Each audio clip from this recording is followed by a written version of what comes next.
Wahenga na waenguzi hawakukosea walipodhukuru mithaki, ukiona kichwa cha mwenzako chanyolewa, chako kitie maji.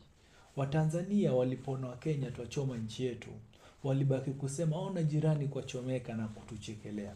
Sasa election iko 29th October. Ndio Watanzania wameamka. Wanasema sisi twataka twende protest moja kubwa ya 29th. Kwa nini? Kwa sababu Samia Suluhu ako kwa ballot peke yake. Opposition yake yote it's either wamepotea, wameokotwa, wako ndani. Tundu Lissu mwenye alikuwa opposition mkubwa sana anajipata in penitentiary, anajipata amefungiwa, haezi hata kuwa na privacy yake. Hata akienda choo anamulikwa kwenye anaenda kukunya. Sasa Watanzania wamekutokea wakasema sisi hatuendi kupiga kura, kitu tunafanya si tunaenda maandamano.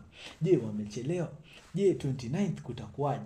Kwa sababu Watanzania venye tunaona hata X imebaniwa. X imebaniwa na niyo ni kusema hata communication ya ground. Communication si through social media mostly. So Tanzania wamejitokeza na Wakenya na wanawasupport, wanasema Kenyans tuko na nyinyi Tanzania. Lakini kuna shida katika hii bara letu la East Africa. Ukiangalia East Africa, Uganda, Kenya, Tanzania, tuna face the same problems. Problems gani? Kama ni abductions ziko kila mahali, ziko coordinated in East Africa. Kama ni silencing of the opposition, iko kila mahali.